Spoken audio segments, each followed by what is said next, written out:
हो गया। Hi guys, welcome back to my YouTube channel Khan coaching classes. Myself Aftab Alam. दोस्तों, आज हम लोग पढ़ने जा रहे हैं महामैराथन क्लास सामाजिक विषय का, और इसका मैंने एक कोटेशन दिया है, फायदा कमाने के लिए नियुक्ति की जरूरत नहीं होती।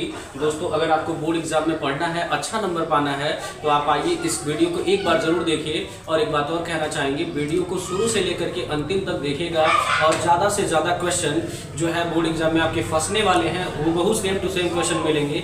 ये मान के चलिए दोस्तों, 70 नंबर का पेपर है, तो 70 नंबर के पेपर में आप जान लीजिए कि 60 से लेकर के 65 नंबर के हूबहू क्वेश्चन आपको बोर्ड एग्जाम में देखने को मिल जाएंगे। तो चलिए समय नहीं गवाएंगे, सीधा सीधा एक चीज़ और कहना चाहेंगे कि अगर वीडियो हमारा अच्छा लगेगा तो एक बार लाइक कर लीजिएगा, शेयर कर लीजिएगा दोस्तों, और दूसरे लोगों तक भेजिएगा, ताकि जो ज़रूरतमंद स्टूडेंट हैं उनके पास भी पहुँच जाए। चलिए समझते हैं, जो बोर्ड एग्जाम में सबसे पहले 20 नंबर का क्वेश्चन आता है, वो आता है बहुविकल्पी क्वेश्चन, जिसे आप मल्टीपल चॉइस क्वेश्चन बोलते हैं। और आप जानते हैं कि सामाजिक विषय में 4 भाग होते हैं। एक होता है इतिहास, दूसरा होता है नागरिक शास्त्र, तीसरा होता है भूगोल, और चौथा होता है अर्थशास्त्र। इन चारों किताबों से 5-5 नंबर के बोर्ड एग्जाम में ऑब्जेक्टिव आते हैं। तो कौन से ऐसे ऑब्जेक्टिव को हम प्रिपेयर कर लें तो हमारा अच्छे से बोर्ड एग्जाम में ज़्यादा से ज़्यादा 20 क्वेश्चन फंस जाएंगे। तो चलिए उसी को स्टार्ट करते हैं। सबसे पहले देखिए दोस्तों, इतिहास से लगभग 20-25 क्वेश्चन हैं, और उन 20-25 क्वेश्चनों को अगर आप प्रिपेयर कर लेते हैं तो हूबहू बोर्ड एग्जाम में देखने को आपको मिल जाएंगे।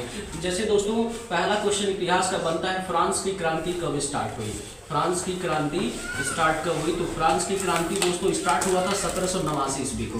फ्रांस की क्रांति जो था दोस्तों, वो स्टार्ट हुआ था आपका कब? 1789 ईस्वी में। ये बहुत ज़्यादा इंपॉर्टेंट है, ये अक्सर हर 1 या 2 साल के बाद आपके बोर्ड एग्जाम में पूछा जाता है कि फ्रांस की क्रांति कब स्टार्ट हुई। और फ्रांस की क्रांति जो है, इससे एक चीज़ और क्वेश्चन बनता है, फ्रांस की क्रांति 1789 में तो स्टार्ट हुआ, तो एक क्वेश्चन और बनता है कि सबसे पहले राष्ट्रवाद का प्रारंभ कहाँ हुआ? दूसरा क्वेश्चन निकल के आया यहीं से, राष्ट्रवाद का प्रारंभ कहाँ से हुआ? राष्ट्रवाद की शुरुआत कहाँ से हुआ? तो जो फ्रांस की क्रांति हुई थी दोस्तों, वहीं से एक दूसरा चीज़ स्टार्ट हुआ, जिसका नाम हम कहते हैं राष्ट्रवाद का प्रारंभ। ये भी फ्रांस की क्रांति से ही स्टार्ट हुआ था। ठीक है, ये दूसरा क्वेश्चन निकल के आया। पहला क्वेश्चन फ्रांस की क्रांति कब हुई? तो 1789 ईस्वी में। बहुत इंपॉर्टेंट क्वेश्चन है ये। अगला, राष्ट्रवाद का प्रारंभ कहाँ से हुआ? तो राष्ट्रवाद का प्रारंभ आपका हुआ था फ्रांस से। इसके बाद जो तीसरा क्वेश्चन बनता है, जर्मनी की एकीकरण, जो जर्मनी के एकीकरण का श्रेय किसको जाता है? जर्मनी की एकीकरण का श्रेय किसको जाता है? तो एक इंसान था जो जर्मनी का था, जिसका नाम था Otto man Bismarck. Otto man Bismarck. ये बहुत ज़्यादा इंपॉर्टेंट है, हर 1-2 सेट के बाद ये गैप करके पूछा जाता है। कभी कभी इसका वो पूछ लेता है कि ये किस देश का रहने वाला है, ऑटो मैन बिस्मार्क। तो ब्रैकेट में हम नोट डाउन कर दे रहे हैं दोस्तों कि ऑटो मैन बिस्मार्क जो है वो रहने वाला है कहाँ का?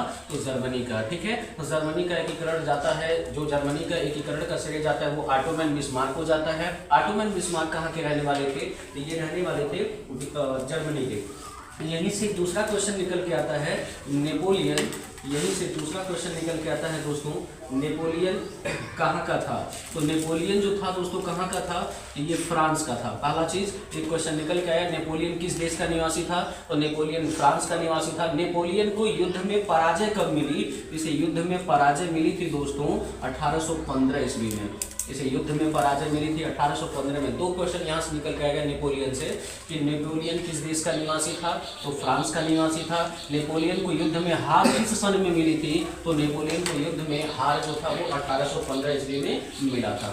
अगला क्वेश्चन फ्रांस से ही निकल के आएगा दोस्तों, 1789 में फ्रांस किस प्रकार का राज्य था? 1789 में फ्रांस किस प्रकार का राज्य था? किस प्रकार का राज्य था? यानी 1789 ईस्वी में फ्रांस किस प्रकार का राज्य था? तो जो फ्रांस था वो बहुत छोटा राज्य था, जिसको हम बोल सकते हैं सीमित राज्य था। ठीक है, यानी 1789 में जो फ्रांस था वो एक ऐसा स्टेट था जो बिल्कुल कैसा था? वो सीमित था, बिल्कुल संकुचित था। अगला क्वेश्चन यहाँ से बन के आता है महात्मा गांधी के आंदोलन से। ठीक है, आंदोलन बहुत ज़्यादा इंपॉर्टेंट है आपके लिए। इसमें एक आंदोलन है जो महात्मा गांधी जी ने चलाया था, जिसको कहते हैं सविनय अवज्ञा आंदोलन। सविनय अवज्ञा आंदोलन सविनय अवज्ञा आंदोलन कब स्टार्ट हुआ, कब चलाया गया? तो सविनय अवज्ञा आंदोलन आपका चला था कब? सन 1930 ईस्वी में। ये लॉन्ग आंसर भी पूछता है, अभी हम आपको डिटेल समझाएंगे इसका लॉन्ग आंसर कैसे आप नोट डाउन करेंगे, बिल्कुल कहानी की तरह आपको बताएंगे, ठीक है। फिलहाल तो अभी हम मल्टीपल चॉइस क्वेश्चन पे चल रहे हैं। तो सविनय अवज्ञा आंदोलन कब स्टार्ट हुआ? तो सविनय अवज्ञा आंदोलन आपका स्टार्ट हुआ सन 1930 ईस्वी में। यहीं से एक दूसरा आंदोलन निकल के आया, असहयोग आंदोलन, जो महात्मा गांधी का एक आंदोलन था जिसका नाम था असहयोग आंदोलन। असहयोग आंदोलन, असहयोग आंदोलन का मुख्य कारण क्या था, यानी असहयोग आंदोलन का स्टार्ट हुआ क्यों? तो असहयोग आंदोलन की शुरुआत हुई थी जब खिलाफत आंदोलन चला था। खिलाफत आंदोलन के कारण क्या हुआ था? असहयोग आंदोलन की शुरुआत हुई। यानी असहयोग, किसी का सहयोग नहीं लेना, असहयोग का मतलब है किसी का सहयोग न लेना। तो जब खिलाफत आंदोलन का जो लोग विरोध करने लगे, वहीं से गांधी जी ने एक दूसरा आंदोलन स्टार्ट किया जिसका नाम था असहयोग आंदोलन। और फिर उसके बाद भारतीय राष्ट्रीय कांग्रेस की स्थापना हुई थी, जो था भारतीय राष्ट्रीय कांग्रेस की स्थापना हुई। तो कब हुई कांग्रेस की स्थापना? भारतीय राष्ट्रीय कांग्रेस की स्थापना कब हुई थी? तो आपका ये हुआ था 1850 ईस्वी में। जो इंडियन नेशनल कांग्रेस था उसको इस्टेब्लिश किया गया था 1850 ईस्वी में। यहीं पे गांधी जी ने एक किताब लिखा था जिसका नाम था हिंद स्वराज। हिंद स्वराज के लेखक का नाम क्या है? तो मैंने अभी बताया कि गांधी जी ने एक किताब लिखा हिंद स्वराज, तो इसके लेखक कौन हो जाएंगे? तो आपके हो जाएंगे गांधी जी, महात्मा गांधी जी। कभी कभी बोर्ड एग्जाम में महात्मा गांधी करके आ जाता है ऑप्शन में, कभी कभी गांधी जी करके आ जाता है ऑप्शन में। तो हिंद स्वराज के लेखक थे महात्मा गांधी जी। एक दूसरा क्वेश्चन युद्ध से बनता है, फर्स्ट वर्ल्ड वार, प्रथम विश्व युद्ध जिसे आप कहते हैं दोस्तों, फर्स्ट वर्ल्ड वार, प्रथम विश्व युद्ध कब से कब तक चला था? तो प्रथम विश्व युद्ध आपका चला था सन 1914 से लेकर के सन 1918 तक, लगभग 4 सालों तक यह युद्ध लगातार चला था। इसका सन पूछ लेता है कि प्रथम विश्व युद्ध की शुरुआत कब हुई थी? 1914 में। और कब तक चला था? तो 1918 में। और यहीं पे गांधी और इरविन, इसके प्रथम विश्व युद्ध के तुरंत बाद गांधी और इरविन के बीच एक समझौता हुआ था। गांधी और इरविन, गांधी एक अंग्रेजी सैनिक था जिसका नाम इरविन था। गांधी और इरविन का समझौता किस सन में हुआ? तो गांधी और इरविन का समझौता हुआ था 1931 में। 1931 में गांधी और इरविन का समझौता हुआ था। चलिए एक बार समझ लेते हैं, उसके बाद आप इसको अपने कॉपी में जरूर नोट डाउन कर लीजिएगा। उसके बाद फिर अगला क्वेश्चन लिखेंगे दोस्तों इरेज करने के बाद। देखिए सबसे पहले फ्रांस की क्रांति 1789 ईस्वी में हुई। राष्ट्रवाद का प्रारंभ भी फ्रांस ही से हुआ, यानी फ्रांस की क्रांति जो थी 1718 में स्टार्ट हुआ, वहीं से राष्ट्रवाद शुरू हुआ।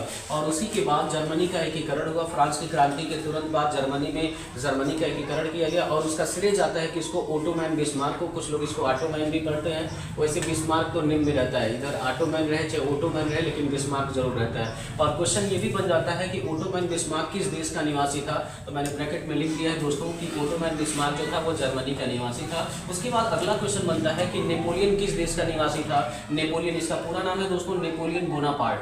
नेपोलियन बोनापार्ट किस देश का निवासी था? तो फ्रांस का। नेपोलियन बोनापार्ट को युद्ध में कब हार मिली, पराजय कब मिली थी? तो सन 1815 में मिली थी। 1789 में फ्रांस किस प्रकार का राज्य था? तो 1789 में जब फ्रांस की क्रांति हुई तो फ्रांस बहुत सीमित माने छोटा, जो फ्रांस था वो बहुत छोटा राज्य था, युद्ध के कारण बहुत छोटा बन गया था। सविनय अवज्ञा आंदोलन कब स्टार्ट हुआ? तो 1930 में सविनय अवज्ञा आंदोलन स्टार्ट हुआ और इसी के बाद एक दूसरा आंदोलन चला, असहयोग आंदोलन। उसका क्या कारण था कि असहयोग आंदोलन को गांधी जी को लॉन्च करना पड़ा? तो खिलाफत आंदोलन की वजह से गांधी जी ने एक दूसरा आंदोलन स्टार्ट किया जिसका नाम था असहयोग आंदोलन।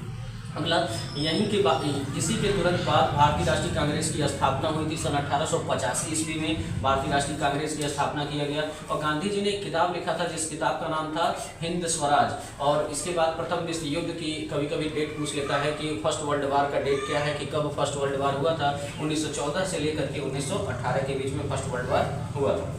गांधी और इरविन का समझौता कब हुआ था? तो जो गांधी और इरविन थे ये एक अंग्रेजी कमिश्नर थे, इन दोनों के बीच में एक समझौता हुआ था। तो वो समझौता किस सन में हुआ था? तो वो समझौता हुआ था 1931 ईस्वी में। चलिए दोस्तों आगे बढ़ते हैं और समझते हैं कि इतिहास में जो अगला इम्पॉर्टेंट MCQ है और वो कौन कौन से हैं देखिए दोस्तों। इटली का एकीकरण कब हुआ था? तो सन 1871 में। और इटली का एकीकरण जब हुआ था तो इटली का जो एकीकरण का श्रेय जाता है तो किसको जाता है? एक आदमी था जिसका नाम था गैरीबाल्डी को इटली के एकीकरण का श्रेय जाता है। इसके बाद गांधी जी, अगला क्वेश्चन बनता है गांधी जी का पहला सत्याग्रह आंदोलन कहाँ था? तो बिहार में एक जिला है जो बहुत फेमस है जिसका नाम है जिला चंपारण। तो गांधी जी ने अपना पहला सत्याग्रह आंदोलन जिला चंपारण में ही किया था। वहाँ गांधी जी गए क्यों थे?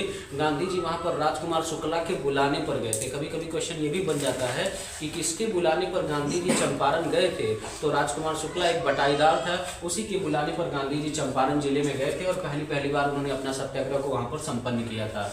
इसके बाद अगला क्वेश्चन बन सकता है जलियांवाला हत्याकांड से बहुत फेमस है। जलियांवाला हत्याकांड जो है उसमें गोली कौन चलवाया? तो जलियांवाला बाग हत्याकांड में जो गोली चलवाया था उसका नाम था जनरल डायर। जनरल डायर गोली चलवाया था। और ये जलियांवाला बाग हत्याकांड हुआ कब था? 13 अप्रैल सन 1919 को इलाहाबाद में हुआ था। 13 अप्रैल सन 1919 को इलाहाबाद में जलियांवाला बाग हत्याकांड हुआ था। और पूर्ण स्वराज की मांग किसने की थी? पूर्ण तरीके से स्वतंत्रता की मांग किसने की थी? तो ये हमारे किए थे पंडित जवाहरलाल नेहरू जी। बेल्जियम कहाँ है? ये आपका नागरिक शास्त्र का क्वेश्चन है दोस्तों। बेल्जियम कहाँ है? वैसे इतिहास से ही रिलेटेड है। तो बेल्जियम कहाँ है आपका? ये आपका यूरोप में है। गांधी जी साउथ अफ्रीका से वकालत की पढ़ाई पढ़ करके कब लौटे हिंदुस्तान? तो सन 1915 में गांधी जी अपनी बैरिस्टर की पढ़ाई पढ़ करके हिंदुस्तान वापस लौटे थे। वंदे मातरम के रचयिता कौन है? तो वंदे मातरम के रचयिता जो है वो हिंदुस्तान के ही एक निवासी हैं जिनका नाम है बंकिम चंद्र चटर्जी जी। उन्होंने ही वंदे मातरम को लिखा है। अगला क्वेश्चन बनता है बारदौली सत्याग्रह से। तो बारदौली सत्याग्रह का श्रेय किसको जाता है? तो बारदौली सत्याग्रह का श्रेय जाता है सरदार वल्लभ भाई पटेल जी को। इसके बाद अगला क्वेश्चन बन जाता है हमारे वहाँ का सबसे बहुत फेमस घटना है जिसका नाम है चौरी चौरा हत्याकांड। तो चौरी चौरा हत्याकांड कब हुआ था? 4 फरवरी सन 1922 को कुछ सैनिकों ने पूरा का पूरा चौरी चौरा का जो थाना था उसको फूंक दिया था। वह डेट क्या था जब थाने को फूंका गया था? कुछ लोगों को जिंदा जला दिया गया था। 4 फरवरी सन 1922 ईस्वी को ये घटना हुआ था। सत्याग्रह आंदोलन कब हुआ था? तो सत्याग्रह आंदोलन जो था वो आपका सन 1918 में हुआ था। कहाँ हुआ था? अहमदाबाद में हुआ था। क्यों हुआ था? तो सूती कपड़ा की वजह से हुआ था, यानी सूती कॉटन मिल की वजह से सत्याग्रह आंदोलन की स्टार्ट हुई थी अहमदाबाद में 1918 में। अंतर्राष्ट्रीय मौद्रिक कोष की स्थापना क्या हुई? अंतर्राष्ट्रीय मौद्रिक कोष की स्थापना कब हुई थी? तो 1944 ईस्वी में। कभी कभी इसका फुल फॉर्म पूछ लेता है इंटरनेशनल मॉनेटरी फंड, इसका फुल फॉर्म पूछ लेता है IMF। कभी कभी इसका फुल फॉर्म पूछ लेता है what is the full form of IMF। तो इसका फुल फॉर्म होता है दोस्तों इंटरनेशनल मॉनेटरी फंड। इसका फुल फॉर्म याद कर लीजिएगा क्योंकि कभी कभी एक नंबर में इसका फुल फॉर्म पूछ सकता है IMF को हिंदी में कहते हैं अंतर्राष्ट्रीय मौद्रिक कोष, लेकिन IMF को अंग्रेजी में हम इसका फुल फॉर्म क्या है? इसका पूरा नाम क्या है? International monetary fund. या तो ये पूरा नाम में पूछ सकता है हिंदी में या तो अंग्रेजी में, ठीक है। इसको याद कर लीजिएगा। अंतर्राष्ट्रीय मौद्रिक कोष की स्थापना हुई थी आपकी 1944 ईस्वी में। संयुक्त राष्ट्र संघ का मुख्यालय तो बहुत फेमस क्वेश्चन है क्योंकि हर साल 1-2 साल गैप करके ये रिपीटेड क्वेश्चन आता है कि संयुक्त राष्ट्र संघ का मुख्यालय कहाँ है? न्यूयॉर्क में। और आर्थिक महामंदी कब हुई थी? तो आर्थिक महामंदी आप जानते हैं दोस्तों प्रथम विश्व युद्ध के तुरंत बाद आर्थिक महामंदी स्टार्ट हुई थी 1929 ईस्वी में। और ये महामंदी की वजह से एक बीमारी चली थी जिस बीमारी को हम कहते हैं इन्फ्लुएंजा। इसमें एक बीमारी आई थी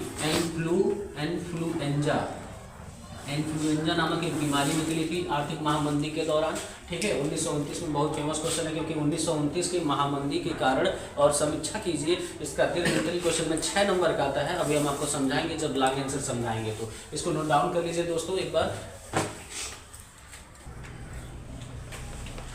आपका अगला मल्टीपल चॉइस क्वेश्चन में बनता है दोस्तों 5 नंबर का भूगोल से। और 5 नंबर की भूगोल में यानी ज्योग्राफी से वे कौन से इंपॉर्टेंट क्वेश्चन है जो बार बार बोर्ड एग्जाम में रिपीटेड होते हैं। अगर आप इनको प्रिपेयर कर लीजिए तो लगभग आपके मान के चलिए कि 70 से 80% क्वेश्चन कवर अप हो जाएंगे। चलिए समझते हैं। जो पहला क्वेश्चन है जो बार बार ये लगभग कई बार 10 या 20 बार ये बोर्ड एग्जाम में पहला क्वेश्चन ही पूछा है, भूमि एक संसाधन है। भूमि कैसी संसाधन है? आपको पता है कि यह मिट्टी क्या है? प्रकृति ने दिया है। तो भूमि कैसी संसाधन हो जाएगी? प्राकृतिक संसाधन हो जाएगी, ठीक है। तो भूमि क्या है, भूमि एक प्राकृतिक संसाधन है। अगला, सबसे अधिक कृषि कहाँ होती है, यानी सबसे ज्यादा लोग खेती बाड़ी कहाँ के, किस राज्य के लोग करते हैं, तो पंजाब राज्य के लोग सबसे ज्यादा खेती बाड़ी करते हैं। अगला क्वेश्चन बनता है एजेंडा 21 का संबंध किससे है। एक एजेंडा 21 है, उसका संबंध किससे है, तो इसका थोड़ा सतत पोषणीय संधारणीय या विकास से है। यानी एजेंडा, ये कई बार पूछा, ये नया एनसीईआरटी का नया क्वेश्चन है दोस्तों कि एजेंडा 21 का संबंध किससे है, तो एजेंडा 21 का संबंध सतत पोषणी, कभी कभी ऑप्शन में सतत पोषणी आता है या कभी कभी ऑप्शन में संधारणी आ जाता है, ठीक है, तो इससे है। अगला, कपास की खेती के लिए सबसे अच्छी मिट्टी कौन है। कपास, देखिए को से कपास, को से काली, इन दोनों को कोरिलेट कर लेंगे। अगर पूछता है कि कपास की खेती सबसे ज्यादा कहाँ की जाती है, यानी कपास की खेती के लिए सबसे उपयुक्त मिट्टी कौन सी है, तो सबसे बेस्ट मिट्टी कपास की खेती के लिए माना जाता है कौन से कपास और कौन से काली मिट्टी, ठीक है। तो इसका आंसर हो जाएगा कपास की खेती के लिए उपयुक्त मिट्टी कौन सी है, तो काली मिट्टी। किस राज्य में सीढ़ीदार खेती की जाती है, यानी कौन सा ऐसा राज्य है जिस तरीके से घर में सीढ़ी बना होता है उस तरीके से किस राज्य में सीढ़ी की तरह लोग खेती करते हैं। और रीजन क्या है, उत्तराखंड एक राज्य है। उत्तराखंड चूंकि पहाड़ी इलाका है तो पानी को अपने खेतों में रोकने के लिए, पानी को अपने खेतों में रोकने के लिए वो लोग क्या करते हैं, सीढ़ीदार बनाते हैं। जैसे आप देखे होंगे दोस्तों, गन्ना की खेती देखे होंगे, गन्ने की खेती में लोग थोड़ा सा मेढ़ टाइप का बना देते हैं और मेढ़ बनाने के बाद गन्ने को बोते हैं ताकि पानी चलाने के बाद पानी उसमें रुका रहे। इसलिए इसी तरीके से उत्तराखंड में जो भी खेती करता है वो खेती किस तरीके से होता है, तो सीढ़ीदार होता है, सीढ़ीनुमा होता है। चिपको आंदोलन कहाँ से संबंध रखता है, तो चिपको आंदोलन दोस्तों जंगल बचाने से संबंध रखता है।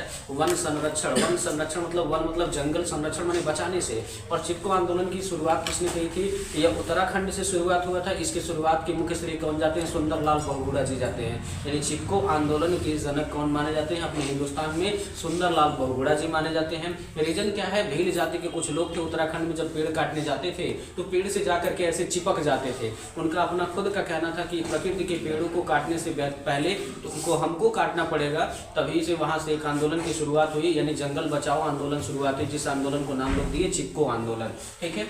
तो चिपको आंदोलन क्या है, चिपको आंदोलन जंगल बचाने से है। अगला क्वेश्चन बनता है सलाल बांध किस नदी पर है, ये बहुत फेमस क्वेश्चन बनता है दोस्तों भूगोल का। सलाल बांध किस नदी पर है, एक नदी है सलाल बांध के नीचे से एक नदी होकर के बहती, जिस नदी का नाम है चिनाब नदी। चिनाब नदी के ऊपर ही सलाल बांध को बनाया गया है। अगला, ऊर्जा के गैर परंपरागत ऊर्जा का स्रोत कौन सा है, तो ऊर्जा यानी गैर परंपरागत, यानी जिसे गैर परंपरागत इन द सेंस हम कह सकते हैं जिसे मनुष्य ने नहीं बनाया, ठीक है, गैर परंपरागत जिसे मनुष्य ने बनाया, सौर ऊर्जा। सौर ऊर्जा को हम बना सकते हैं, जैसे कुछ लोग बनाते ना वो सेल वेल लेकर के पता नहीं क्या करके वो लोग बनाते हैं सौर ऊर्जा। तो ऊर्जा के गैर परंपरागत ऊर्जा का स्रोत कौन है, तो सौर ऊर्जा। अगला, मुंबई क्यों फेमस है, मुंबई क्यों फेमस है, तो मुंबई अपने पेट्रोल के लिए बहुत फेमस है। जैसे कुछ लोग कहते हैं तेल शोधक के लिए, कुछ लोग इसको तेल शोधक के लिए मानते हैं, कुछ इसको लोग पेट्रोल के लिए बहुत फेमस मानते हैं। एक और क्वेश्चन बनता है दोस्तों, एंथ्रासाइट का संबंध किस खनिज से है, तो एंथ्रासाइट का संबंध आता है किससे, एंथ्रासाइट का संबंध आपका कोयला से है। अगला, आग्नेय चट्टान में पाए जाने वाला खनिज कौन सा है, जो आग्नेय चट्टान पाई जाती है उस चट्टानों में खनिज पाया जाता है, जिस चट्टान को हम कहते हैं जस्ता, जस्ता पाया जाता है उसमें। अगला, आधारभूत उद्योग कौन सा होता है, यानी किसी इंसान के उद्योग का सबसे बेसिक नीड्स क्या होता है, तो उसमें सबसे ज्यादा लाभ क्या होता है, लौह इस्पात में, यानी लोहा लकड़ का उद्योग अगर कर रहे हैं तो आपका आधारभूत उद्योग माना जाता है। भारत क्या निर्यात नहीं करता, यानी भारत क्या नहीं निर्यात करता, निर्यात माने क्या नहीं भेजता है, तो ये क्या नहीं निर्यात करता है, उर्वरक, ठीक है, खाद वोद जो है इसका निर्यात ये नहीं करता है। देखिए दोस्तों, अगला जो 4-5 क्वेश्चन आप देख रहे हैं, पहला तो बहुत ज़्यादा इम्पोर्टेंट है कि भारत में वायु परिवहन का राष्ट्रीयकरण कब किया गया, यानी भारत में जो एयर था, एयर, ठीक है, वायु परिवहन आप कह ले सकते हैं, परिवहन का सेंस हम कह सकते हैं आवागमन से, यातायात से। तो भारत में ये कब लॉन्च हुआ, तो सन 1953 ईस्वी में यह भारत में लॉन्च किया गया था। मुंबई रेलवे का मुख्यालय कहाँ है, पश्चिमी रेलवे का मुख्यालय कहाँ है, तो आपका पश्चिमी रेलवे का मुख्यालय पाया जाता है कहाँ पे, ये आपका पाया जाता है मुंबई में। और ये मान के चलिए फ्रेंड्स कि जो फसल है, फसल से बोर्ड एग्जाम में एक क्वेश्चन जरूर पूछता है कि ये कौन सी फसल है, तो ये थोड़ा सा समझिएगा। रबी माने होता है, देखिए सूरज का पर्यायवाची है रबी, तो एक बात इसको समझिएगा, सूरज निकलने के बाद यानी कौन सा ऐसा फसल है जो सूरज निकलने के बाद होता है। कहने का सेंस ये है कि जब सूरज बहुत तीव्र गति पे होता है, प्रचंड पे होता है, तो उस समय हमारे खेतों में हम कौन सा फसल बोते हैं, उस समय बोए रहते हैं चावल, गेहूँ, गन्ना, दाल, चना, जौ, बाजरा। और अगला है खरीफ की फसल। खरीफ की फसल कब होती है दोस्तों, थोड़ा सा इसे हम कह सकते हैं किसमें, इसे हम कह सकते हैं ठंड के मौसम में। यानी खरीफ माने ठंड से समझ लीजिए कि ठंड के मौसम में कौन कौन से फसल होते हैं। धान होता है आपका, सरसों भी होता है, क्योंकि सरसों भी आप जानते हैं फरवरी में ही स्टार्ट होता है, फरवरी में, जनवरी फरवरी में आपका ज़्यादातर ठंड ही पड़ता रहता है। तो धान हो गया, सरसों हो गया। सूरजमुखी का भी फसल आपका होता है खरीफ की फसल में, ठंड में ही होता है। मूंगफली भी होता है, सोयाबीन भी होता है। अगला दोस्तों जायद की फसल। जायद को इन द सेंस हम कह सकते हैं कि ऐसा फसल जो लू में चलता है, ठीक है। थोड़ा सा जैसे लू जब चलने लगता है, लू चलने का सेंस आप जानते हैं कि मार्च अप्रैल मई जून में, मार्च अप्रैल मई जून उस वाले उस टाइम में जो फसल होता है उसको बोलते हैं जायद की फसल। और जायद की फसल में आप जानते हैं ज़्यादातर आप देखे होंगे अपने गांव में मार्च अप्रैल मई जून में ज़्यादातर फसल आता है क्या, तरबूज आता है, खरबूज आता है, टमाटर तो सब में होता है लेकिन ज़्यादातर इसी में होता है आपका जायद में। खीरा भी उसी समय ज़्यादा होता है, चाय की पत्ती भी उसी समय ज़्यादा होती है, काफ़ी भी होता है, जूट की फसल भी उसी समय ज़्यादा होता है, फल भी उसी समय ज़्यादा पाया जाता है और फल उस समय सबसे ज़्यादा महंगे स्तर पे बेचा जाता है। और सब्जी भी ज़्यादा होता है उस समय, क्योंकि सबके लगभग खेत खाली रहते हैं। इसी वजह से अभी जानते हैं कि हमें लगता है कि आई थिंक बरसात से पहले लोग अपने खेतों में धान का फसल बोते हैं, उससे पहले लोग अपने खेतों में खीरा, ककड़ी, गाजर ये सब बोते रहते हैं, तरबूज, खरबूज ये सब बोते रहते हैं। तो जायद की फसल में ये सारी चीज़ें आती हैं।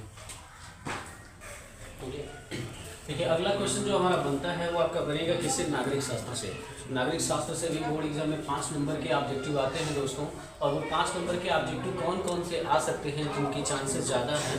वैसे तो नागरिक शास्त्र एक बहुत अपने आप में बहुत बड़ा सब्जेक्ट है, लेकिन फिर भी कोशिश किया गया है कि कुछ ऐसे क्वेश्चन आपके सामने रखे जाए जिन क्वेश्चनों में से बोर्ड एग्जाम में कुछ तो मिल जाए आपको, ताकि आप आसानी से टिक कर जाए और आसानी से आप नंबर पा जाए। तो चलिए समझते हैं कि नागरिक शास्त्र में वे कौन सी क्वेश्चन है जो इंपॉर्टेंट है। देखिए दोस्तों, बेल्जियम की राजधानी बहुत इंपॉर्टेंट है दोस्तों। बेल्जियम की राजधानी क्या है, तो बेल्जियम की राजधानी को हम कहते हैं किसको, तो बेल्जियम की एक राजधानी है जिसका नाम है ब्रुसेल्स। ब्रुसेल्स है बेल्जियम की राजधानी। अगला क्वेश्चन बनता है श्रीलंका को स्वतंत्र राष्ट्र घोषित कब किया गया। श्रीलंका को स्वतंत्र राष्ट्र कब बनाया गया, श्रीलंका को स्वतंत्र राष्ट्र कब माना गया। जैसे अपने वहाँ हिंदुस्तान में सन 1947 में माना गया था, ठीक है, 1950 में पूर्णतः माना गया था, लेकिन श्रीलंका को कब स्वतंत्र राष्ट्र माना गया था, तो श्रीलंका आज़ाद हुआ था 1948 ईस्वी में। श्रीलंका भी गुलाम था, जैसे अपना भारत देश गुलाम था दोस्तों, उसी तरीके से श्रीलंका भी गुलाम था। और श्रीलंका कब आज़ाद हुआ, गुलामी के चंगुल से, तो सन 1948 ईस्वी में यह गुलामी के चंगुल से आज़ाद हुआ।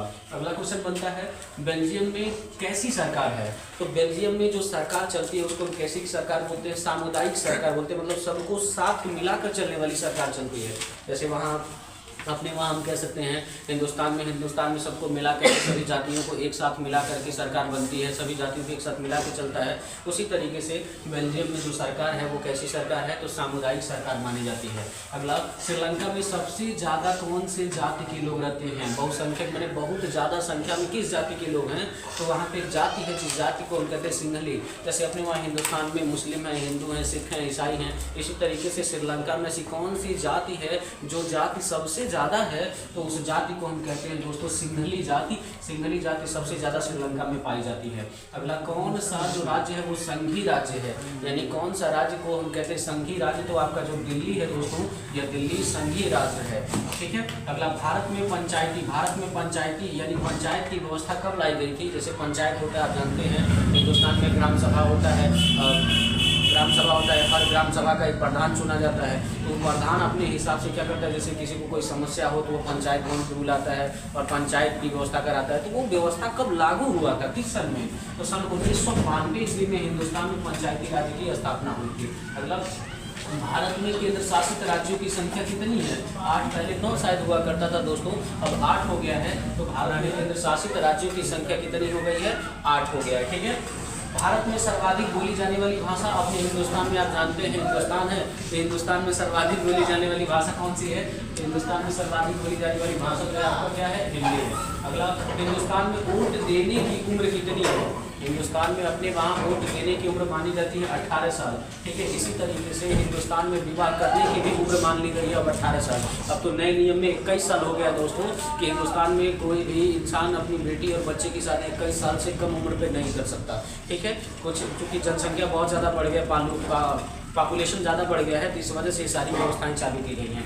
अगला, और एक व्यवस्था और चालू किया गया, अगर आप जो है हिंदुस्तान में 2 बच्चों से ज़्यादा अपने पास रखते हैं तो आपको सरकारी गवर्नमेंट जॉब नहीं मिलेगा और बच्चों को भी आजीवन गवर्नमेंट जॉब नहीं मिलेगा। ये हिंदुस्तान का नियम है। अगला दोस्तों, मानवाधिकार दिवस कब मनाया जाता है? बहुत इंपॉर्टेंट क्वेश्चन है दोस्तों कि मानवाधिकार यानी मानव का अधिकार दिवस, मानवाधिकार को हम कहते हैं मनुष्य का अपना खुद का अधिकार दिवस कब मनाया जाता है? तो 10 दिसंबर को मानवाधिकार मनुष्य का अधिकार दिवस मनाया जाता है। अगला, भारत के संविधान की 8वीं अनुसूची में कितनी भाषाएं बोली जाती हैं? संविधान की 8वीं अनुसूची में भारत में 22 बोलियां बोली जाती हैं, 22 भाषाएं बोली जाती हैं। अगला, नेपाल में लोकतंत्र की स्थापना कब हुई थी? यानी नेपाल जो राज्य है हमसे जो सटे हुए है, आप जो भारत के इधर उत्तर साइड में क्रॉस करके जाएंगे तो नेपाल मिलेगा। तो नेपाल में लोकतंत्र कब स्थापित हुआ? पहले वहाँ राजतंत्र चलता था, पहले वहाँ राजा का शासन चलता था। आपसे कुछ समय पहले इन द सेंस कर सकते हैं 2024 चल रहा है दोस्तों, तो 2008 से पहले अभी वहाँ राजा रहता था, वहाँ का शासन राजा चलाता था, वहाँ का राष्ट्रपति प्रधानमंत्री कोई नहीं चुना जाता था।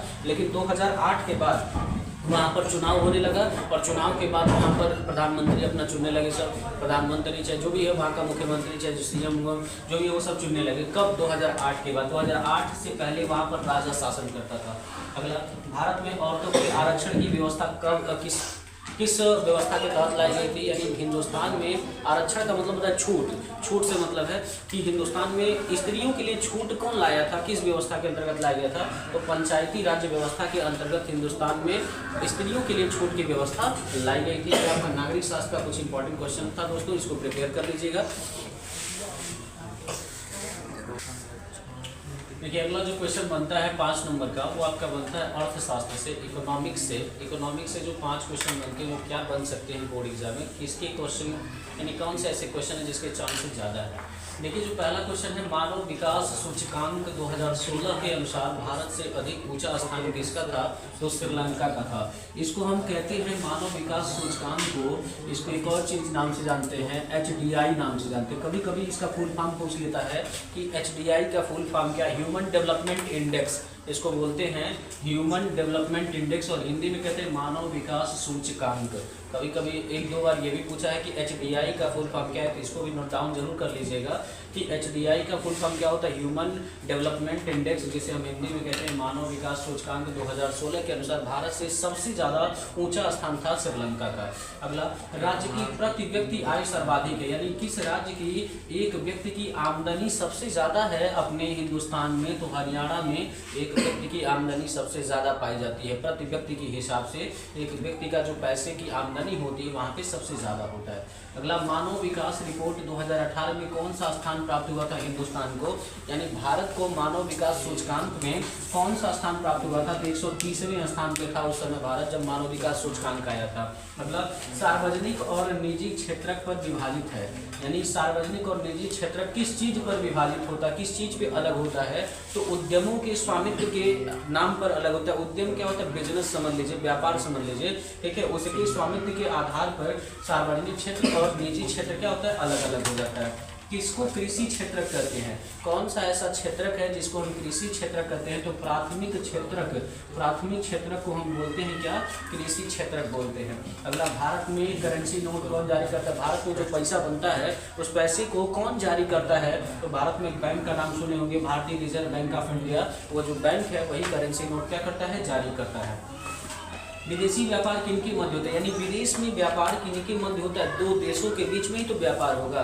व्यापार का मतलब होता है लेन देन। तो जब किसी से लेंगे और कुछ देंगे उसको, वही तो व्यापार होगा। जैसे अपने वहाँ से मान लीजिए, अपने वहाँ से सऊदी अरब से अगर हम लोग तेल मंगाते हैं तो अपने वहाँ से क्या करते हैं? पानी को सप्लाई करते हैं, हम लोग पानी देते हैं तो वो लोग क्या करते हैं? वो लोग हमें तेल को प्रोवाइड कराते हैं, कच्चा तेल देते हैं। तो इस तरीके से हमारा लेन देन होता रहता है। मतलब व्यापार जो है, विदेशी व्यापार किनके मध्य होता है? तो 2 देशों के मध्य होता है विदेशी व्यापार। अगला, विश्व व्यापार संगठन की स्थापना क्या हुई? कभी कभी इसका फुल फॉर्म पूछ लेता है कि WTO को हम कहते हैं, थोड़ा सा जान लीजिएगा। WTO को कहते हैं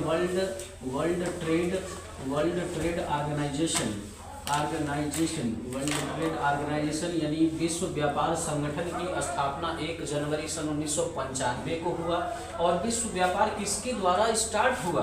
तो उस समय 1 जनवरी 1995 को जितने भी विकसित देश थे उनके द्वारा विश्व व्यापार संगठन की स्थापना हुई थी। विकसित और विकासशील में अंतर होता है दोस्तों।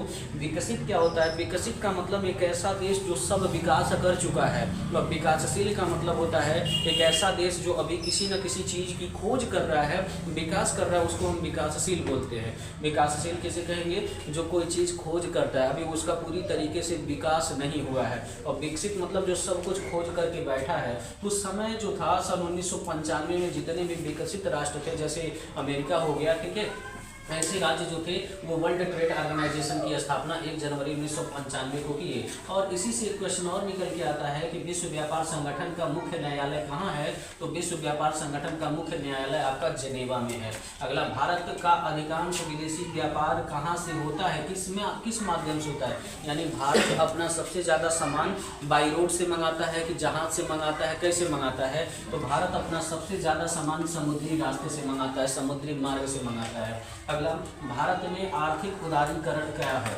यानी हिंदुस्तान में आर्थिक चीज़ें की जो उदारीकरण हुआ था वो कब लागू हुआ था? तो 1991 में वो लागू हुआ था। उपभोक्ता संरक्षण अधिनियम क्या है? उपभोक्ता, कंज्यूमर जिसे आप कहते हैं, जो खाता है, खाने वाला संरक्षण अधिनियम कब लागू किया गया था? 1986 में लागू किया गया था। सूचना पाने का अधिकार कब लागू हुआ था? तो आपका लागू हुआ था 2005 में। और ये सबसे ज़्यादा इंपॉर्टेंट है दोस्तों, एक मार्क किन वस्तुओं के लिए प्रमाणित चिन्ह है? तो एक मार्क जो है खाने पीने की यानी खाद्य पदार्थों के लिए प्रमाणित चिन्ह माना जाता है।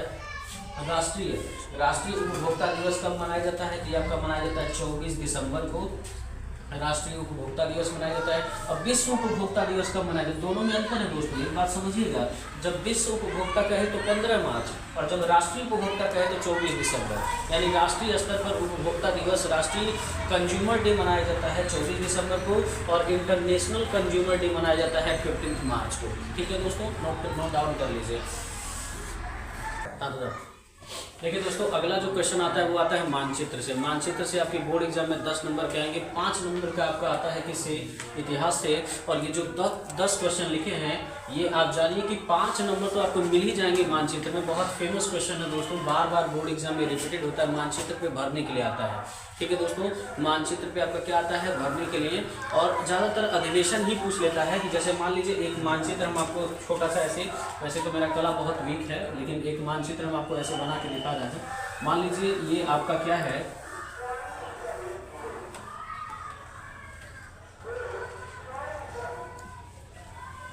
इसको मान लेते हैं हम और आप मान लेते हैं इसको मानचित्र। ठीक है, ठीक है, इसको मान लेते हैं मानचित्र। तो थोड़ा सा इसको ध्यान देंगे कि कांग्रेस का सितंबर 1920 का अधिवेशन कहाँ हुआ था? तो कांग्रेस का सितंबर 1920 का अधिवेशन हुआ था कलकत्ता में। तो मानचित्र में कलकत्ता होता कहाँ है दोस्तों? नीचे, सबसे नीचे। कलकत्ता कहाँ होता है? सबसे नीचे। इस वाली निचले वाले जो मानचित्र का प्लेस होता है कलकत्ता सबसे कहाँ होता है? नीचे वाले स्थान पे कलकत्ता होता है। अगला क्या होता है? कांग्रेस का 1929 अधिवेशन कहाँ हुआ था? तो कांग्रेस का 1929 अधिवेशन आपका हुआ था लाहौर में। तो लाहौर कहाँ है? ये जो मानचित्र का ऊपरी वाला हिस्सा है, ऊपरी वाले हिस्से पर आपका क्या होता है? लाहौर। ठीक है, ऊपर वाले हिस्से पर लाहौर, और इधर किनारे यानी लेफ्ट हैंड राइट हैंड वाली साइड पे नीचे क्या होता है? कलकत्ता। अगला क्वेश्चन बनता है दोस्तों, कांग्रेस का दिसंबर 1920 का अधिवेशन कहाँ हुआ था? तो कांग्रेस का दिसंबर 1920 का अधिवेशन हुआ था दोस्तों आपका नागपुर में। और नागपुर में कहाँ? कलकत्ता के जस्ट बगल में, यहीं पे आपका बनेगा क्या? नागपुर। जहाँ कलकत्ता है, कलकत्ता के ही जस्ट बगल में आपका हो जाता है नागपुर। अगला, कांग्रेस का 1927 का अधिवेशन कब हुआ था? कहाँ हुआ था? 1927 का मद्रास में होता। तो नागपुर के नीचे है आपका क्या? मद्रास। ये जो नागपुर है, नागपुर के नीचे आपका बनता है क्या? मद्रास। अगला, किसान सत्याग्रह आंदोलन कहाँ हुआ था? ठीक है, ये आपका हुआ था अहमदाबाद। ये तो उसका मैप है, इस वजह से अलग अलग मैप पे अलग अलग आते हैं। ठीक है, तो 1927 का कांग्रेस अधिवेशन कहाँ हुआ था? तो मद्रास में। अगला, किसान सत्याग्रह आंदोलन कहाँ हुआ था? तो अहमदाबाद में एक जगह है जिस जगह का नाम है खेड़ा। खेड़ा जगह से हमारा स्टार्ट हुआ था किसान सत्याग्रह आंदोलन। अगला जलियांवाला बाग हत्याकांड कब शुरू हुआ था? तो जलियांवाला बाग हत्याकांड आप जानती हैं 13 अप्रैल 1919 को, और कहाँ हुआ था? तो पंजाब के अमृतसर में जलियांवाला बाग हत्याकांड स्टार्ट हुआ था। सूती मिल सत्याग्रह आंदोलन कहाँ स्टार्ट हुआ था? तो सूती मिल सत्याग्रह आंदोलन दोस्तों आपका हुआ था अहमदाबाद में, और अहमदाबाद जिसे हम गुजरात भी जानते हैं। अगला सविनय अवज्ञा आंदोलन कहाँ से स्टार्ट हुआ? गुजरात के दांडी से, दांडी एक जगह है वहीं से हमारा सविनय अवज्ञा आंदोलन स्टार्ट हुआ था, जिसे सिविल डिसोबीडियंस कहते हैं, वहाँ से स्टार्ट हुआ था। नील की खेती का सत्याग्रह आंदोलन कहाँ हुआ था? बिहार के एक जिला है जिस जिले का नाम है चंपारण। और आपको बताए भी हैं, अभी जब हम आपको ऑब्जेक्टिव पढ़ा रहे थे तो बताए भी हैं कि किसके बुलाने पर गांधी जी गए थे? तो राजकुमार शुक्ला एक बटाईदार था, उसी के बुलाने पर वहाँ पर गए थे। अगला असहयोग आंदोलन, असहयोग आंदोलन कहाँ खत्म हुआ, कहाँ से स्टार्ट हुआ? तो हम कह सकते हैं चौरी चौरा से ये स्टार्ट हुआ था। ठीक है, तो ये जो 5 क्वेश्चन आप देख रहे हैं मैपिंग के लिए बहुत इंपॉर्टेंट है। ये 2 चीज़ें हैं, एक तो अधिवेशन से रिलेटेड पूछ लेता है, तो अधिवेशन से रिलेटेड मैंने आपको यहाँ पे बता दिया। ठीक है, मद्रास यहाँ नीचे होता है, इसी के जस्ट ऊपर नागपुर होता है, बगल में कलकत्ता और यहाँ बगल में लाहौर है। अगर कुछ और भी पूछ लेता है, जैसे 1916 का कांग्रेस अधिवेशन पूछ ले, मान लीजिए 1916 का कांग्रेस अधिवेशन पूछ ले, 1916 का कांग्रेस अधिवेशन यहाँ हुआ था लखनऊ में, आपका मैप में लखनऊ यहाँ है, 1916 में हुआ था। ठीक है, अगर पूछ ले आपका कि 1885 का कांग्रेस अधिवेशन कहाँ हुआ था 1885 में, तो 1885 में जस्ट इसी के बगल में नागपुर और मद्रास के बगल में बम्बई है, तो बम्बई में हुआ था यहाँ पर। ठीक है, बम्बई आपका मैप के क्या है? सबसे बाहर है, बाहरी वाले हिस्से पर। तो इसको नोट डाउन कर लीजिएगा दोस्तों, क्योंकि ये मैप के दृष्टिकोण से बहुत इंपॉर्टेंट है। ठीक है, चलिए देखिए दोस्तों, भूगोल में भी आपके 5 नंबर के क्वेश्चन आते हैं इस पे मानचित्र पे दर्शाने के लिए। तो मानचित्र पे जो दर्शाने के लिए 5 नंबर के क्वेश्चन आते हैं वो कौन से क्वेश्चन बनते हैं? तो नदी से 1 नंबर का क्वेश्चन बनता है, बांध से 1 नंबर का क्वेश्चन बनता है, प्रोडक्शन से उत्पाद से 1 नंबर का क्वेश्चन बनता है, औद्योगिक से 1 नंबर का क्वेश्चन बनता है, और एक मिट्टी से क्वेश्चन बनता है। तो 5 नंबर के 5 क्वेश्चन और 5 जगह से पूछते हैं। तो इसकी कुछ इंपॉर्टेंट चीज़ें हैं जो मैंने आपको नोट डाउन कराया है, जरा सा इसको जान लेते हैं कि महानदी बांध जो है किस राज्य में है? तो महानदी बांध आपका है छत्तीसगढ़ में। इसको एक बार फिर से देख लीजिए, महानदी छत्तीसगढ़ में है। कृष्णा नदी जो है ये कर्नाटक में, और कर्नाटक में एक और नदी है जिसको हम बोलते हैं कावेरी नदी। कर्नाटक में 2 नदियाँ हैं दोस्तों, कृष्णा और कावेरी, यानी क यानी आप अगर देखें तो क वाला अगर कहीं नदी का नाम क से स्टार्ट हुआ है तो उसका जो इलाका होगा वो भी क से ही स्टार्ट है। जैसे कृष्णा तो कर्नाटक में है, कावेरी कर्नाटक में है, तो क इसको मैच कर लेंगे, इसको को रिलेट कर लेंगे। अगला, गोदावरी नदी किस राज्य से होके बहती है? तो गोदावरी नदी आपका जो है महाराष्ट्र से होके बहती है। ताप्ती नदी कहाँ से होके बहती है? गुजरात से होके बहती है। गंगा नदी आप जानते हैं इलाहाबाद उत्तर प्रदेश के। ब्रह्मपुत्र नदी आपका है अरुणाचल प्रदेश में। अगला, नर्मदा नदी, इसको हम कह सकते हैं एमपी में, मध्य प्रदेश में और गुजरात में। अगला, 1 नंबर का क्वेश्चन पूछता है किससे? बांध से। अब बांधों से भी 1 नंबर का क्वेश्चन पूछता है, तो उसको भी जान लेते हैं कि ये जो बांध हैं वे क्या हैं। जैसे नर्मदा नदी पर बना हुआ बांध को हम किस बांध के नाम से जानते हैं? तो जो नर्मदा नदी के ऊपर जो बांध बंधा है उस बांध को हम बरगी बांध के नाम से जानते हैं। अगला क्वेश्चन है दोस्तों, सरदार सरोवर बांध कहाँ है? तो सरदार सरोवर बांध जो है दोस्तों ये आपका गुजरात में है। नागा अर्जुन बांध कहाँ है? तो नागा अर्जुन बांध किस राज्य में है? तो आपका तेलंगाना में है। टिहरी बांध कहाँ है?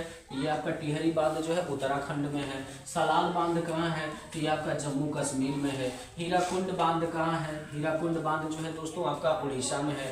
राणा प्रताप सागर बांध कहाँ है? तो राणा प्रताप सागर बांध आपका ये राजस्थान में। 1 नंबर का और क्वेश्चन देख लीजिए दोस्तों, इसी के लगे मिट्टी से क्वेश्चन पूछ लेता है 1 नंबर का। 1 नंबर का क्वेश्चन बन जाता है दोस्तों मिट्टी से। तो मिट्टी से कौन सा क्वेश्चन बनता है कि लाल मिट्टी कहाँ सबसे ज़्यादा पाई जाती है? लाल मिट्टी सबसे ज़्यादा कहाँ पाई जाती है आपका? तो लाल मिट्टी सबसे ज़्यादा आपका पाई जाती है मध्य प्रदेश में और उत्तर प्रदेश में, एमपी और यूपी में पाया जाता है सबसे ज़्यादा लाल मिट्टी। अगला, काली मिट्टी सबसे ज़्यादा कहाँ पाई जाती है? काली मिट्टी सबसे ज़्यादा किस राज्य में पाई जाती है? तो मध्य प्रदेश में पाई जाती है और महाराष्ट्र में भी ये पाया जाता है। काली मिट्टी सबसे ज़्यादा मध्य प्रदेश में और महाराष्ट्र में भी पाया जाता है। अगला, पर्वतीय मिट्टी कहाँ सबसे ज़्यादा पाई जाती है? पर्वतीय मिट्टी दोस्तों आपका पाया जाता है गुजरात में और एक पाया जाता है बंगाल में। गुजरात में, और एक पाया जाता है कहाँ पे, बंगाल में। इसको थोड़ा सा एक बार देख लीजिए, ये 3 हैं, 3 में से एक क्वेश्चन बोर्ड एग्जाम में आता है दोस्तों, या तो लाल मिट्टी से क्वेश्चन आ जाता है, या तो काली मिट्टी से, या तो पर्वतीय मिट्टी से। तो लाल मिट्टी सबसे ज़्यादा मध्य प्रदेश और उत्तर प्रदेश में पाया जाता है, काली मिट्टी सबसे ज़्यादा मध्य प्रदेश और महाराष्ट्र में पाया जाता है, पर्वतीय मिट्टी सबसे ज़्यादा गुजरात या आपका कह सकते हैं बंगाल में पाया जाता है। नोट डाउन कर लीजिए दोस्तों। अगला क्वेश्चन जो आपका बनता है मैथ में, वो किससे बनता है, प्रोडक्शन से बनता है, उत्पाद से बनता है, कि सबसे ज़्यादा उत्पादन किस राज्य में सबसे ज़्यादा होता है। ठीक है, जरा सा इसको समझ लेते हैं कि भारत में जो है चाय उत्पादन सबसे ज़्यादा कहाँ होता है। तो भारत में चाय उत्पादन दोस्तों सबसे ज़्यादा होता है आपका असम में, केरला में और त्रिपुरा में। ये 3 ऐसे राज्य हैं जहाँ पर चाय की उत्पादन सबसे ज़्यादा होती है। ठीक है, वैसे भी तो आप रिलेशन में पढ़े होंगे हाई स्कूल में, 80 फ्रॉम असम, 80 फ्रॉम असम से वैसे भी पता चल रहा है कि असम में सबसे ज़्यादा चाय उत्पादन होता है। अगला जो क्वेश्चन है, भारत में गन्ना उत्पादन सबसे ज़्यादा कहाँ होता है। तो बिहार में गन्ना उत्पादन ज़्यादा होता है, पंजाब में होता है, हरियाणा में होता है। भारत में यानी दक्षिण भारत में काफ़ी सबसे ज़्यादा कहाँ मिलता है, एक लेसन आप पढ़े होंगे कुर्ग का, लोकेश अब्राल का, इसमें इंग्लिश में लोकेश अब्राल का लेसन पढ़े होंगे। कुर्ग में सबसे ज़्यादा होता है, कर्नाटक और बेंगलोर में भी होता है काफ़ी उत्पादन सबसे ज़्यादा। अगला, जूट उत्पादन राज्य कौन सा है, सब जो ऐसा कौन सा राज्य है जो जूट को सबसे ज़्यादा उत्पादित करता है, उस राज्य का नाम है दोस्तों पश्चिम बंगाल। और अगला है, सबसे ज़्यादा तेल उत्पादन कहाँ होता है, यानी सबसे ज़्यादा तेल कहाँ निकाला जाता है, ये निकाला जाता है कहाँ पर, गुजरात में। अगला, गेहूं उत्पादन, ऐसा कौन सा राज्य है जहाँ सबसे ज़्यादा गेहूं होता है। तो गेहूं आपका उत्तर प्रदेश में होता है, मध्य प्रदेश में होता है और पंजाब में होता है। ये 3 ऐसे राज्य हैं जिन राज्यों में, हिंदुस्तान के 3 ऐसे राज्यों में आपका गेहूँ सबसे ज़्यादा उत्पादित किया जाता है। अगला दोस्तों, चावल उत्पादन, यानी चावल सबसे ज़्यादा भारत में कहाँ किस राज्य में होता है। तो भारत में चावल सबसे ज़्यादा आपका होता है उत्तर प्रदेश में, मध्य प्रदेश में और कहाँ होता है, बिहार में, यानी सबसे ज़्यादा चावल यहाँ भी पाया जाता है। अगला, कोयला, यानी हिंदुस्तान में सबसे ज़्यादा कोयला किस राज्य में उत्पादित होता है। हिंदुस्तान में सबसे ज़्यादा कोयला आपका होता है उड़ीसा में, और कहाँ होता है, और एक होता है आपका छत्तीसगढ़ में। अगला, मैंगनीज, हिंदुस्तान में सबसे ज़्यादा इसका उत्पादन कहाँ किया जाता है, ये आपका होता है केवल उड़ीसा में। उड़ीसा में सबसे ज़्यादा मैंगनीज उत्पादित किया जाता है। अयस्क क्या है, एक धातु है, इस धातु का उत्पादन कहाँ किया जाता है, तो इस धातु का उत्पादन आपका किया जाता है आंध्र प्रदेश में। ठीक है, इसको नोट डाउन कर लीजिए। देखिए, अगला जो क्वेश्चन बनता है भूगोल से, वो आपका बनता है उद्योग से, इंडस्ट्रियलाइजेशन से बनता है। और एक क्वेश्चन बन जाता है झील से। तो इंडस्ट्रियलाइजेशन में यानी उद्योग में जो 2 फेमस हैं जो बहुत बार पूछे जाते हैं, और झील से 2 क्वेश्चन बहुत बार पूछे जाते हैं। तो इन 2 क्वेश्चनों से 1-1 नंबर का बन जाता है दोस्तों भूगोल से। तो सीमेंट उद्योग राज्य, यानी ऐसा कौन सा राज्य है जिस राज्य में सबसे ज़्यादा सीमेंट बनाया जाता है। तो सीमेंट सबसे ज़्यादा बनाया जाता है आपका तमिलनाडु। अगला, सूती उद्योग राज्य, यानी ऐसा कौन सा राज्य है जहाँ पर सूती कपड़ा बनाने का काम होता है, ये होता है गुजरात या अहमदाबाद। ठीक है, अगला, चिल्का झील कहाँ है। तो जो चिल्का झील है ये आपका कहाँ है, ये आपका है उड़ीसा में। अगला, डल झील कहाँ है। तो डल झील आपका है कहाँ पे, श्रीनगर पे। इस तरीके से दोस्तों अगर देखा जाए तो हमने आपको कवरअप करा दिया 20 MCQ, और उसके बाद 10 नंबर का आपका ये मैपिंग क्वेश्चन यानी मानचित्र बेस्ड क्वेश्चन हमने सॉल्व कराया। टोटल 30 नंबर का क्वेश्चन आपने सॉल्व कर लिया। इस वीडियो को अच्छे से देख लीजिएगा बोर्ड एग्जाम में जाने से पहले, ताकि आपको 30 नंबर में ज़्यादा से ज़्यादा 26-27 नंबर के क्वेश्चन आपको मिल जाएंगे। और दोस्तों वीडियो को शेयर भी कर लीजिएगा। फिर मिलते हैं हम आपसे नेक्स्ट वीडियो में, और अगले वीडियो में जब मिलेंगे तो लघुत्तरी क्वेश्चन और दीर्घोत्तरी क्वेश्चन के साथ मिलेंगे, और जल्द ही मुलाकात होगी दोस्तों। तब तक के लिए bye bye, see you, Tata.